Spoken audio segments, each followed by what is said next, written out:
Morning, happy new month and happy Independence Day anniversary to Nigeria. Today, Nigeria is 65 years of age, 65 years of independence from its colonial masters. My name is Winifred Weber, your host on the program. As you can see, I'm commemorating the day with my green and white outfit. Of course, you cannot see the white, but however, today is worth celebrating. We are still united as a nation. We've not scattered. There is no war, but at least we are able to manage our crisis, manage our differences, and united we stand. Happy Independence anniversary to Nigeria. Today's show, we are looking at what the papers are saying. Of course, the papers are big, bulky with the adverts coming in commemorating the day. All the papers we have on our lineup, they are on Nigeria's Independence Day anniversary, starting with Nigeria's most influential newspaper, Leadership.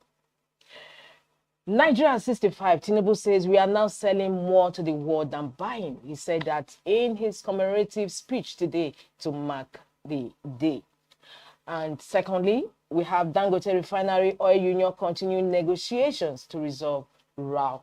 Leadership has three wrap around today. Of course, is not surprising given today's anniversary celebration. On the second cover, we have Tinubu says we are now selling more to the world than buying. Dangote Refinery Oil Union continuing negotiations to resolve row. And on the other cover, we have Governors National Assembly orders preach peace, unity. Olawekbo Hashim demands urgent action against killing. Second cover or wraparound of Leadership newspaper. We also move to the other cover that we have. Okay, and that the other cover we have, Sani says Nigeria's problem beyond restructuring. 20 feared dead in Kogi boat accident. These are wraparounds on today's Leadership newspaper. You go from one, you move to the other one, and to the other one. Now we go to page 3 of Leadership, where we have our stand. But incidentally, because of the adverts that have filled the paper, we don't have our stand in page 3. We'll go to page 7 for our stand. Today's stand is on Nigeria 65, a nation and its promise denied. Nigeria 65, a nation and its promise denied.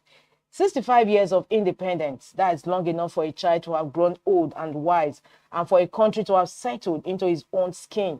Yet, Nigeria on her 65th anniversary today still feels like a nation suspended between promise and disappointment.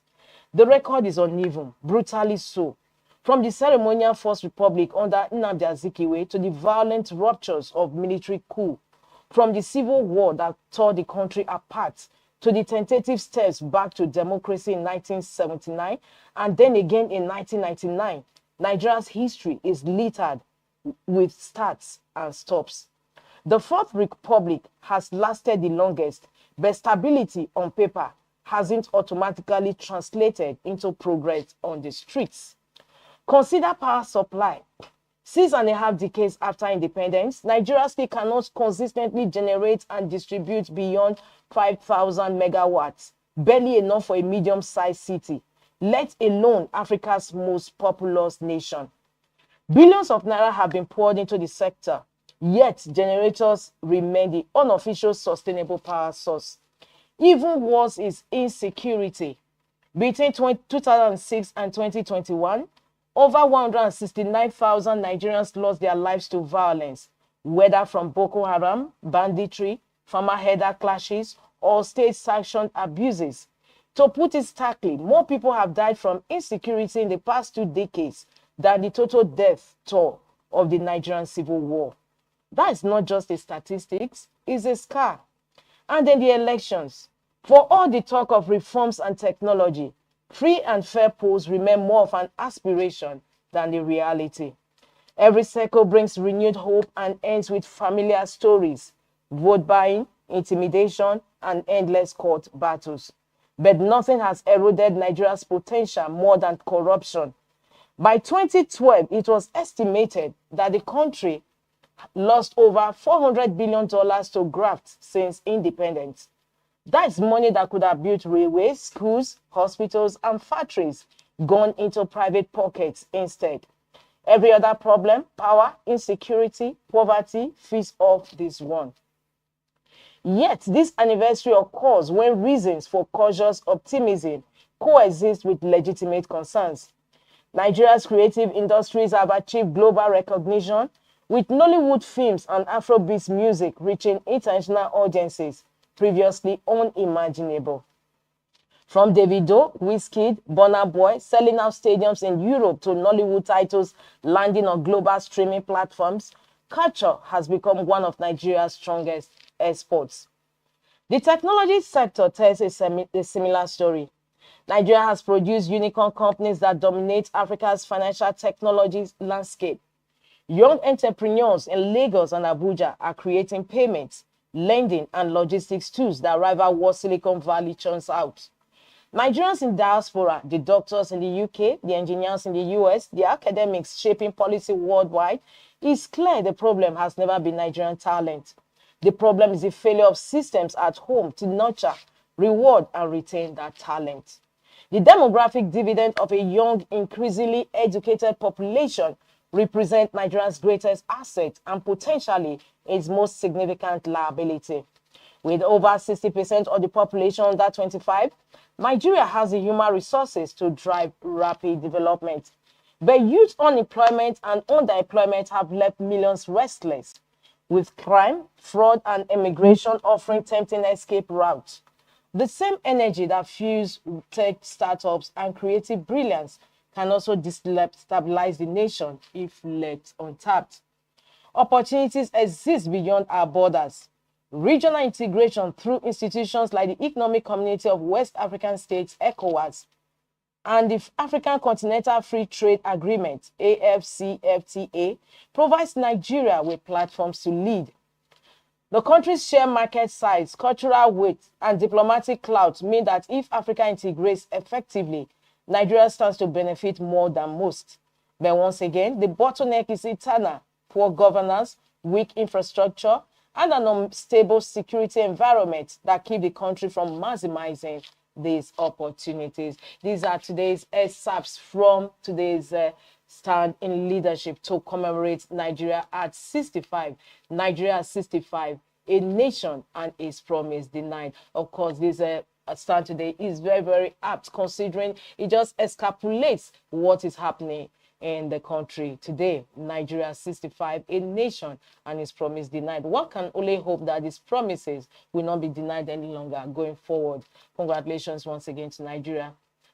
We move to the back page of the paper, where we have the Minister of Information and National Orientation gracing the cover as a guest on the back page column of Leadership today.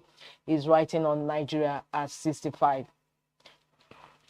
Mohammed Idris. From Leadership, that is where we conclude review of Leadership newspaper today. For more, log into the website of Leadership, and don't forget to read the stand today, which commemorates the day. From Leadership, we move over to the next paper we have on our lineup, and of course, every paper today is taking their cover story from President Bola Tinubu's speech. It says, Nigeria now on path to recovery, Tinubu assures as nation turns 65. Coming from Nigerian Tribune, Nigeria now on path to recovery, Tinubu assures as nation turns 65. Challenges naysayers to review compare Nigeria's journey since 1960. I'm no longer a politician, Olubadan tells Atiku, El-Rufai others. Security operatives storm bandits camp in Kwara, kill many. What is sad news on Independence Day? Security operatives storm bandits camp in Kwara, kill many. Of course, it's cheering news because the security operatives that's actually taking them out. From that Nigerian Tribune headline stories, we conclude and move to the next paper on our lineup, and that is Vanguard. Vanguard says Nigeria 65, the worst is over. We've turned a new corner, coming from President Bola Tinubu. Says all hands should be on deck for nation building. Knows economy on rebound with 4.23% GDP growth, $42 billion reserves, lowest inflation in 3 years. The story is on page 3 of Vanguard. Good governance. Igbo speaking people from 8 states honor Soludo. And atop the masthead of Vanguard, Dangote Pegasus and darkness looms as electricity generation falls. The story is on page 2 of Vanguard, and that also concludes review of front headline stories on Vanguard newspaper this Wednesday. Moving ahead to Daily Times, mixed reactions trade Nigeria at 65. That story is on page 2 of the Daily Times. Mixed reactions trade Nigeria at 65 is on page 2 of the paper. We have the map of Nigeria and 65 years on it. Our critics can say what they like. APC has savaged Nigeria. Tinubu. Pension fund assets hit 25.9 trillion naira as 10.88 million workers enroll. ICPC arraigns 2 over 4.8 million forgery fake job scam. Aviation stakeholders decry policy failures, lack of national career. CBN governor launches national lecture series on next-gen leadership. And atop the masthead of the Daily Times, poverty rate in northern states above 60%, NNDC chairman. Police probes murder of Arise TV reporter Maduagu in Abuja. Police probes murder of Arise TV reporter Maduagu in Abuja. And that also will conclude review of front headline stories of the Daily Times newspaper this Wednesday, Independence Anniversary Day. For more, don't forget to log in to the website of the Daily Times. We move to the last paper we have on our lineup this Wednesday, and that is The Punch. The Punch says Nigerian 65, the worst is over. Hope rising for Nigeria, coming from President Bola Ahmed Tinubu. President lists 12 economic milestones of reforms, flaunts achievements in education, agriculture, health, others. Beside the masthead of leadership, INEC chair DSS screens nominees, Council of States to meet. And that will conclude review of front headline stories on The Punch this Wednesday. For more, log in to the website of The Punch newspaper. Well, viewers, it's on this note we conclude today's Inside Nigeria, brought to you on Leadership Television. Don't forget to log into the website of Leadership, www.leadership.ng, for continuation of these stories and, of course, to continue the conversations on our show, on our social media handles. My name is Winifred Weber. Thanks once again for joining us on this commemorative edition. Be part of our brand.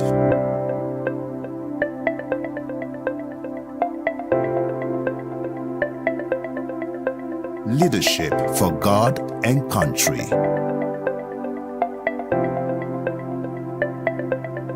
Be part